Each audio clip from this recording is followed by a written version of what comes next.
This meeting is being recorded.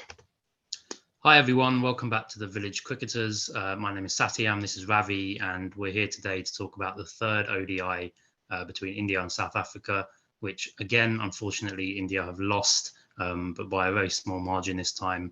And it means that South Africa win the series 3-0.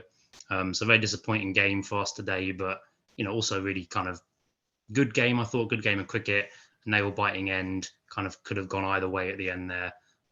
But yeah, I mean, Rav, how do you kind of feel about that? How disappointed are you in that performance and in that result? Yeah, very disappointed, especially because we had the game in the bag near the end, and the fact that we couldn't get over the line. The first game of the series that we were actually competing with them, the other two were very easy for them. So the one game we should have won and we didn't, and finally we've lost the series in the previous match, and it wouldn't have made a difference. But I think 2-1 is a lot more respectable than 3-0.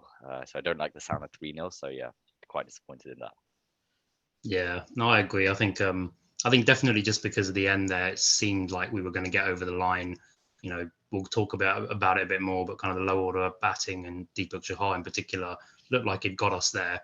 And then just to kind of end it in that way is really disappointing. But equally, I think there's some really big positives we can take from that game.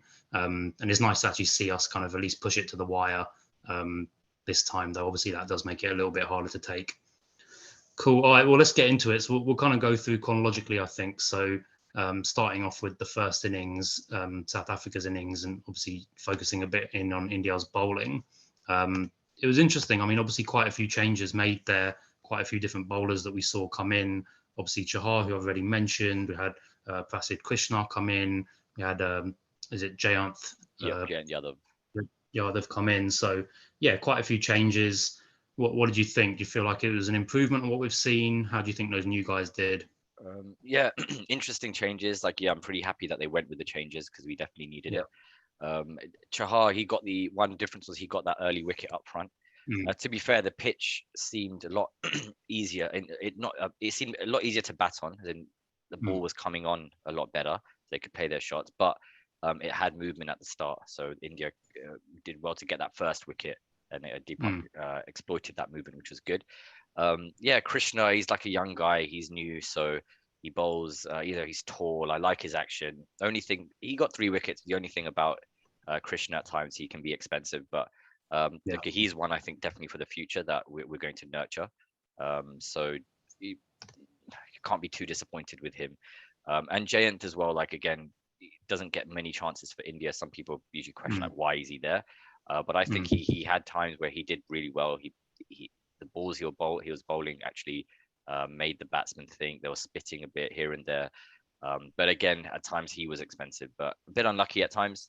But South Africa batted quite well against them. Yeah, definitely. I mean, I was really also happy to see those changes. I think Deepak Chahar for Bhuvi was kind of the obvious one for me from the last game, just given, well, how poorly I'd say Bhuvi's actually bowled this series. And yeah, it just seemed like he had a little bit more, I think, aggression, and I think just someone else who can take wickets up front who isn't Bumrah is nice to see. And like you say, good to see him kind of exploiting that swing. A little bit expensive, but getting some really key wickets at the top there. So I think that was crucial. And yeah, I think it's nice to see, we've got lots of options. And actually there's so many guys who could come into this team who aren't even in the squad. So I think it's nice to see them kind of giving people the opportunity, testing out people, and hopefully that will kind of follow into the sort of series that are coming up against West Indies and others. Cool. So, I mean, one thing I did want to focus on, I just touched on, is Bhuvaneshwar Kumar. Is the writing on the wall for him now? I think particularly that second game, just so expensive. When I watch him now, I think post that injury, I think he had a while back, just seems to have lost pace, lost that kind of ability, I feel, to take wickets, and always seems to go for quite a lot of runs. And then particularly with Deepak Chahar's kind of batting innings, which obviously we'll talk about in a bit. Do you see any way back for him, or am I kind of being over the top with that? I still think he'll be in the periphery of the squad. He won't be completely discarded, but yeah, I agree that he's definitely not he's not at the top of the pecking order of India's bowling.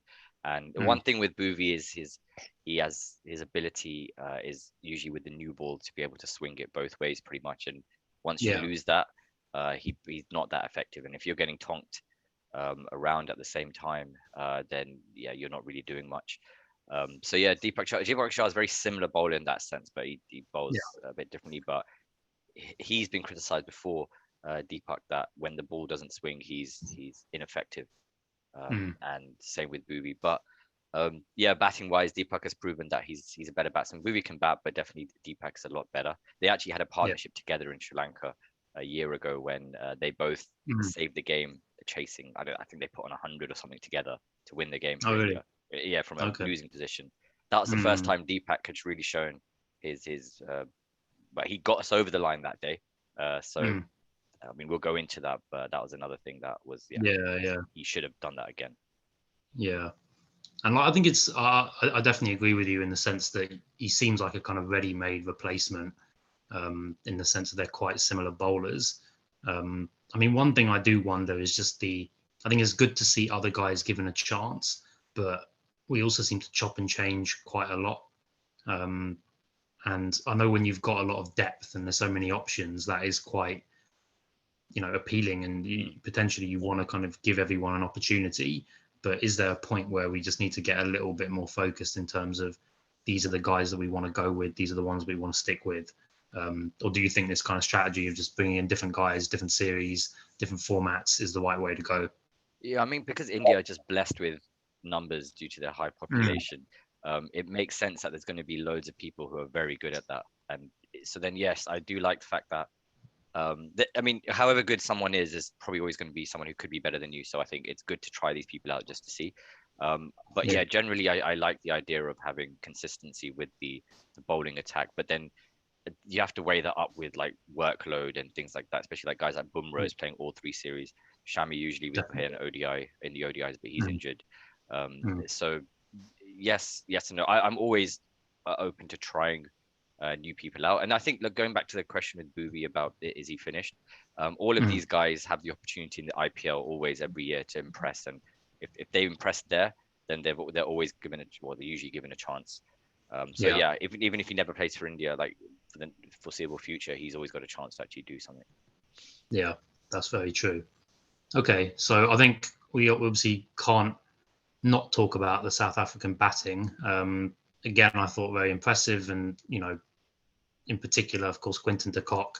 I didn't actually watch the end after the game. I turned it off immediately, but I'm assuming he probably won man of the series, because he's been excellent throughout. He won both, actually, yeah. So yeah, I mean, again, just looked super confident, like very comfortable at the crease, playing lots of really great shots.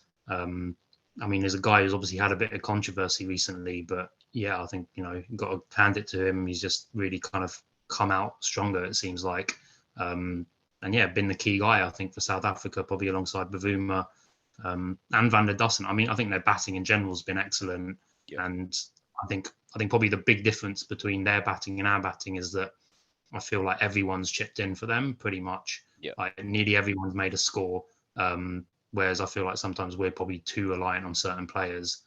But yeah, I mean, have you got any other thoughts on South Africa's batting or de Kock's innings? I mean, Quinton is amazing. Well, against India, he's amazing, especially in ODIs. Like, I'm not sure if his record against India, he's played, I think it was something like 15 innings, and he's got 7 centuries or 6 centuries, so something ridiculous like that. Yeah. So he always scores runs against India. But yeah, you're exactly right, man. They all chipped in. Van der Dussen has been very consistent, very hard to get out. Yes, don't think we bowled the best, but yeah, those guys have stuck it out. But yeah, for sure, Quinton de Kock, really good innings attacking. It was actually really good in the sense it wasn't just a standard 100. The kind of shots he was playing to actually get there were I was quite impressed with. So yeah, they're basically out batted us.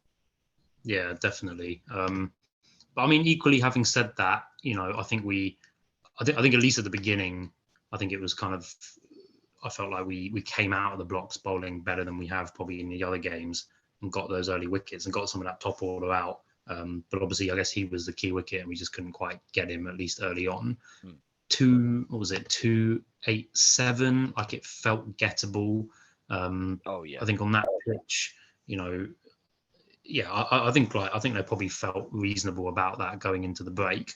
But yeah, I mean, favourites for sure to chase that. Yeah, absolutely. So let's get into India's batting then. So I guess at a high level, kind of what do you feel like? What do you feel like was kind of went right? What do you feel like went wrong? Where do you feel like we really lost that game? So again, KL getting out for a low score, opening the innings. Just like we've mentioned before, I don't think that's the right position for him in the 50 over format. And I think there's whoever comes in, Rohit comes back, and Dhawan has proven he's scored consistently into the series. So we've been reliant on him. So Dhawan and Kohli's partnership, I thought, was very good. It wasn't, it wasn't necessarily at a fast pace, but I don't think it was slow. It was enough to kind of lay a foundation. However, having said that, I might contradict myself, but it could have been possibly faster, because then it leaves a lot to do for the lower end, and it's a hard pitch to just come on and start hitting if you're near the end of the game. I think the pitch gets a bit slower by then. But India had to set up a platform where India should have won. Again, same issues in terms of soft dismissals. Dhawan, again, I mentioned that before. He gets to 50, and then he starts playing around and doing this and doing that, and he gets himself out. And that's something he consistently does. Like he gets a 50 every time, and then he'll get out between 60 and 70. So there's that one thing. That Kohli's got out in the exact same spot. Twice it was in the short cover, but basically to a spinner, to a similar kind of ball. This one did bounce a bit more, and he did get the leading edge, but he was very disappointed in that. And both those wickets, shouldn't have been lost like that. I guess we can move on to the rest, like Rishabh Pant, which it was mad, like what he's crazy. And to just do that, your first ball.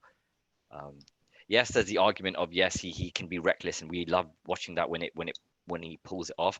But I don't agree, because when he gets when he plays those good innings, he's not reckless. Yes, he's very aggressive, but he's not an idiot, right? When he's an idiot, he might get a quick 20, 30, but he'll definitely get out, right? Those innings, he wins games, and he plays, they're like well constructed innings. So today, just to come out first ball and try and hit him for 6, very disappointed in that. Yeah, I mean, he seems like it's hard to criticize him, because equally he plays these amazing innings, like you say, but he also just seems like he doesn't learn really, because it just seems to just happen. The same thing just seems to happen to him over and over again, which is like one game he's like the greatest player that's ever played, and the next game is like this guy's like it's the first time he's ever played cricket. Like, like he just doesn't. He just doesn't seem to just learn from his experiences. I mean, one thing I have noticed is that he's always been slated throughout this series as number 5, and Shreyas at number 4. But I think in every game he's coming at number 4, and Shreyas is coming number 5. Should he be coming in at number 4? Like, I mean, he is one of our best batsmen, I think. Like, or for sure, I think when he's on it, he's definitely one of our best batsmen. But I don't know, like in those positions, do you want someone a little bit safer, or maybe it was right to kind of bring Pant out? Because I think Kohli was still there at that point, wasn't he? Or did Kohli get out and then Pant? No, Kohli was there. Kohli was there, yeah. So maybe they want that kind of balance of someone more aggressive. I don't like him batting at number 4, because I think you need someone more stable who can play those overs and become not an anchor, but bring it to the end, right, when he's a finisher. His style of game is suited at the lower end, because then that kind of shot, yes, if in the situation, then it makes sense. Like even if it's first ball, if you're lower down, not necessarily, but not at number 4 like that. That's a ridiculous shot for that to play. Guys like Shreyas is definitely more suited for that role.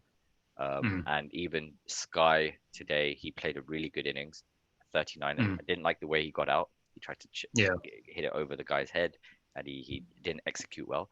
But even him, he can be number 4. And Pant can even, Pant at number 6 is ideal, because he can just play his game.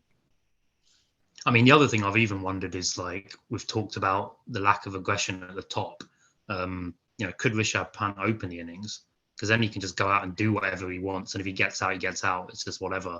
Because we have all those other guys who are much more stable who can still come in. And I feel like he should be either right at the top or, like you say, down at number 6. I don't feel like 4 or 5 is quite right for him. Yeah, just as a watcher, I would love to see him open the inning just to see what he could do when the field is in and things like that. But I think you're totally right. Either right at the top, God knows how he'd be, but I think he'd probably do well, to be honest. We're not going to knock off like Rohit and Shikhar Dhawan or Rahul from that. That's the thing, right? But yeah, you're right. Either at the top or near the. Well, I feel like it's easier because we've had this conversation about Rohit and Shikhar and Kohli and Rahul. They're all kind of accumulators, and actually we need someone up there who's more aggressive. And they could bring in an Ishan Kishan or someone like that, but then that means someone has to get out of the team, right? And who they're going to drop. Whereas Pant, we know, is in the team, so why not just put him up there? And then Rahul has to bat at 3. I guess it is a bit tricky because at least one of Shikhar Dhawan or Rohit Sharma isn't going to. A few people have to shuffle their positions, and especially these guys like Kohli and Dhawan, they're all settled there. So just at the end of their careers changing position, I don't think it makes sense. But I think when maybe eventually when maybe these guys are finished, like the older guys, and they retire, then possibly it's a shout. I mean, look, not that India has any shortage of opening batsmen, but I think Pant's game could definitely be suited for it.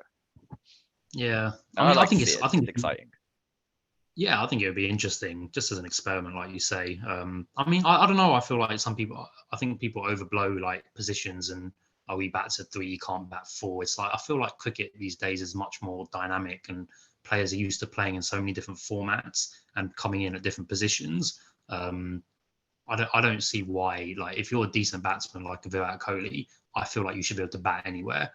Maybe I'm simplifying that. Maybe I'm not obviously a batsman myself, so maybe I don't quite know exactly what that's like. But yeah, I think you got to do what the team needs you to do, and if that means you got to change position, then so be it. So I somewhat agree, but where I disagree. So I agree, if you're a good enough batsman, you should be able to bat any position, right? But then some batsmen are better at a certain situation than others, and then it's just about your allocation of resources at the end of the day. Are you being as efficient? And I think that's where India generally lack. Like in the past, even now, is that they're not maximizing their resources in the right way. So whatever it is, imagine just say Kohli. Kohli could easily open. Kohli could go 3, 4, 5, whatever, right? But then imagine Kohli at 6 playing like a hitter role. He's not as suited than someone else, for example, right? But that's not because he's a bad batsman. It's just that it requires a certain type of batsman for that. Of course. My biggest problem with India has always been this: is like abundant resources just inefficiently allocated. Not knowing how to use them properly. Yeah, exactly. With the batting especially. Yeah, and I think like my biggest frustration with it is actually that whole.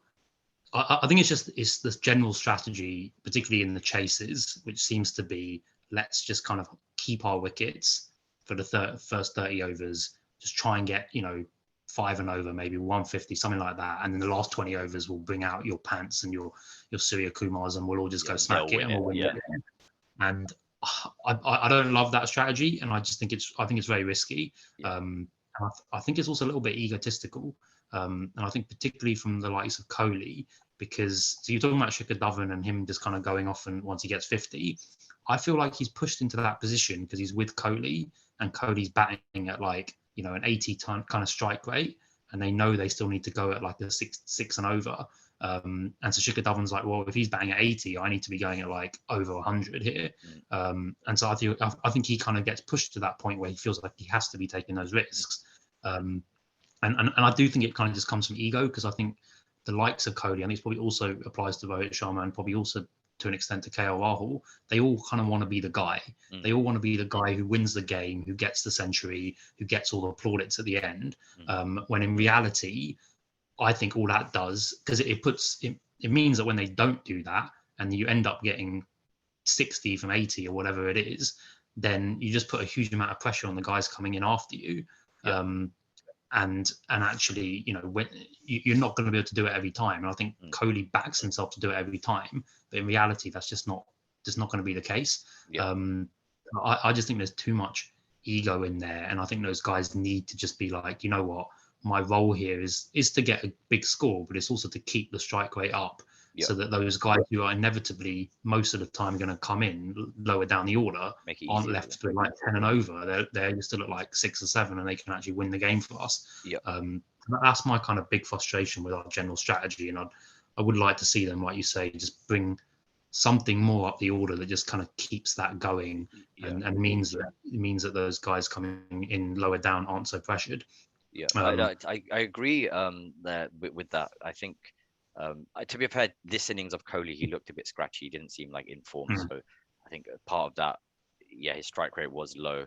Other times, generally, I'm happy with his strike rate. But I agree, man. Like India, to the point, their belief is like, we top order will get like the platform at our own pace, and the rest will do it.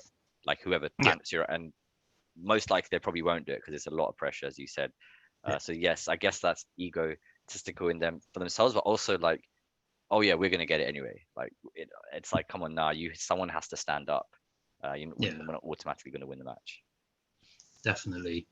Though having said that, we did see, I think a disappointing, obviously, middle order performance again, which I think has been a sort of a constant throughout this series. Again, kind of Shreyas, keeps kind of getting in and looking all right, but then just never really getting a score. Suryakumar Yadav, I think, looked great and played some really great shots. Obviously, we've spoken about it already. We needed that innings. Like then, obviously, didn't go on, but I thought then it was like that crunch period. Obviously, there's periods after that. But I mean, look, for me, like just moving to like Deepak Chahar's innings, he became the hero and the villain like straight away. Like he got us to the point where we should have won it, and it was more or less single-handedly from that innings. And then he got us. Then he lost us the game. So I didn't know what to make of that. He's a genius. I think we got in the same innings. Yeah, I mean, I think we got to give him credit for at least getting us in the game, because it looked like, the commentators themselves are saying, oh, South Africa won this 3-0 when there was still 10 overs to go. And I was in agreement. I was like, this game is done. It would have been very difficult to chase from that position. Yeah, 100%. So I think we got to give him a lot of credit for that. I mean, I think he did get quite a bit of luck at points. Some of those shots, like you're swinging at, and they were kind of going off the edge or whatever. But I mean, I think he showed he can bat, and he also showed he can take wickets today. So I think that's great, and I think particularly when we got the likes of him and Shardul and others like Ashwin, like for me, the more guys you can have who are good bowlers in their own right, but can also actually get us some runs, I think is a really great thing. But I mean, it's sad just to kind of see him play that shot at the end. It was the game was in the bag. We needed like 10 off 17, right? And like, you just be smart. Like, you're doing so well. I got to his head. Like, I think two things either happened. Like, you think, all right, okay, we've got it. Let me just get there quickly, just to get it over and done with. And then you get yourself. I don't think he was like, I want to be the hero in that sense. It was obviously done enough that he was really the hero if he just got us over the line, right? So I didn't think that shot was like, a hero shot. But it's more like, when you've got yourself out of a position, you're just like, okay, it's so close. Let me just get it over and done with, so I don't have to handle that pressure. But he just had to take things. I know he had Bumrah at the other end, but Bumrah was doing fine. Was giving him good support. He can hold a bat. But then look, at the end of the day, Bumrah, when he first came into India, was a number 11. He was seen as like the number 11 of number 11s. And then you've got Chahar coming in after him now, right? So Bumrah now is your number 9. It shows how bad your number 10 is now, Chahar. And however bad Chahar is, he's got someone else coming behind him, which is like, God help you, man. If Chahar is ahead of you in the batting order, God help you. But I mean, Deepak Chahar got us there, but just generally annoyed that he should have taken us over. But you could see the disappointment in his face, and he was just distraught when India were just like going down and down, which is good to see. I like that when you're that distraught. But hopefully he next time gets us over the line. Yeah, definitely. And I think, I mean, he batted brilliantly, like some really great shots there. I think there's a lot of risk, like he could have easily got out. in other shots that he played. But yeah, we obviously needed him to do that at that point. And I was impressed by Bumrah. I like that he showed that he can actually get a few runs and He's he can got play a guts. few nice shots himself. He'll stick it out and take the hits and yeah. stuff like that. And a lot of it was actually that mental bit, because I've talked a lot about kind of Indian lower orders just going out there and just swinging and ruining it. And actually, we need those guys with some grit. I think Shardul showed that this series, Bumrah showed that this series, Deepak Chahar showed that today. And actually, it's kind of why I talk about that chopping and changing of the bowlers. And I know I've said it quite a few times now, but like having guys who can bat as well. Actually, if we, we've got quite a few guys there who can do both now, that I think we could put together an ODI team that pretty much bats definitely to 10. Like I think Bumrah can be your number 11 if you've got Chahar in there, you've got Shardul in there, you've got Ashwin in there. When Jadeja's back, even if you've got Hardik then as a sixth guy who can bowl, like you can bat pretty much throughout. So that's what I would love to see. But with all the sort of changes, I don't know if we'll necessarily see that exact team. But yeah, I think we've got to give him credit, but we could see that he was obviously very disappointed at the end there. Cool. Okay. Well, yeah. I mean, overall, obviously, really disappointing to have lost that game, but it is what it is. Some positives, hopefully, coming out of it. A few weeks' time, going to be another series starting against West Indies. What are your thoughts? Is anything in particular you'd like to see happen in that series? Any kind of particular changes, people you'd like to see kind of starting that first game, or do you think we just kind of go with it and see what happens? Yes, it's a 2020 series, isn't it? I think it's just 2020s. It might be playing ODI. I'm not sure actually. I think it's just 2020s. But West Indies, man, they'll come out hard as they do in 2020. Like they just beat England yesterday, and so they're not going to be easy at all. I do want to see some changes. I'm pretty sure Rohit will be back anyway, and probably Rohit and Rahul will open. But I want to see the guys like Ishan Kishan and these guys in the team, other 2020 specialists. So the point you make about, say again? It's 3 ODIs and then 3 2020s. Okay, so right. There are 3 ODIs first. Okay, but the point you make about these all-rounders who can bowl and bat and do both really well, especially spinning ones, they're really vital in 2020s, especially in India, like 100%. The likes of like all the ones we mentioned, but even guys like Washington, Sundar, Krunal Pandya, they can smack a ball, and they can. And that's the thing, right? Like in 2020, if you can be economical enough, then you're good. You don't need to take loads of wickets because it's a short game. But if you can be economical enough, but be a hitter when you bat, then you're really, really valuable. Because I like the strategy India, that England, go with. They basically go from ball one. And I want India to develop a team that can just go from ball one all the way and set the standard of 200 scores every time. And we have the players to do it. Exactly. I just think we need the bravery to choose those players and not just go with the kind of the sort of same old names that we always go with. Like I think, to be honest, like why not leave Kohli out? Why not leave Rohit Sharma out and just bring Ishan Kishan in and give Surya Kumar Yadav like the 3 or the 4 position in the T20s? Like why not? Like Dhoni can do it many times, definitely in the IPL. So yeah, it'd be nice to see some brave choices. Obviously, being back at home, we should be strong favourites. Certainly for those ODI games, I'd imagine, against West Indies. I know they're good. They can be a good T20 side. They didn't show it in the World Cup so much, but we know they've got those big hitters. But I think being on home turf, you'd expect India to be kind of winning those series, hopefully. Yeah, we hope, but you never know. West Indies, they can do well in India. They usually do. And India still need to find their identity. And I know now we'll have Rohit back as the captain, or Rohit will start as the captain now, and he's been officially made the Test captain as well, which is good, because I'd rather have him than Rahul. So India will be different. I think things will change, and the energy will be a lot better. So I'm quite positive about that series. Yeah. Okay. Nice. Cool. All right. So we'll be back for that series. We'll be back for the ODIs. We'll be back for the T20s. Really looking forward to it. Hope you guys can join us for those. If you enjoyed this video, like, subscribe, comment below, and hopefully we'll see you there.